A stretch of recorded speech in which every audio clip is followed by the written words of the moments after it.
We're standing on the edge of Hampton Park today in the northern part of the city of Charleston.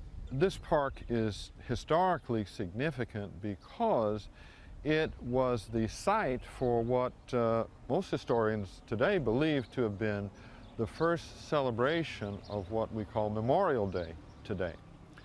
And the occasion was the time period of the Civil War and immediately following the war.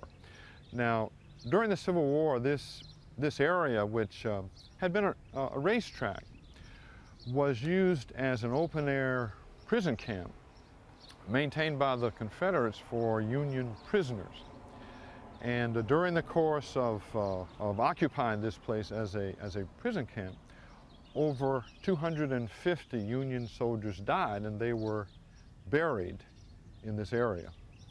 Well, in February of 1865, the city of Charleston fell to the Union forces who invaded it and occupied it.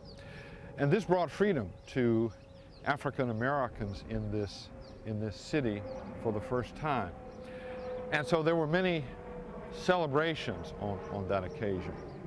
And one of the things that happened was that African American men and women and children, mainly organized through church groups, they came together, they came up to this location, and they located the original grave sites where these Union soldiers had been buried. And when they were originally buried, the graves were unmarked, and the area really was not a proper cemetery. And so these black Charlestonians then gathered together and they created a real formalized cemetery and established a memorial archway as the entrance. And above the archway were written the words, "Martyrs of the Racecourse." And the reference was to the over 250 Union soldiers who died and were buried here on this site.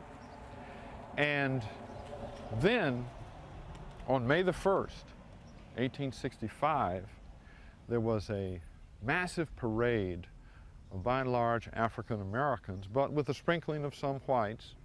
And they marched through the streets of Charleston and up to this location. And there were 10,000 of them. And they were led by children, and they came up to this cemetery, and the children marked the graves by laying flowers on the grave sites. It is believed that this was the first occasion in what was originally known as Decoration Day. Decoration Day became Memorial Day. The name would be changed eventually, and we celebrate it today as a national holiday, although the date upon which we celebrate it was changed from the original date here, which was May the 1st.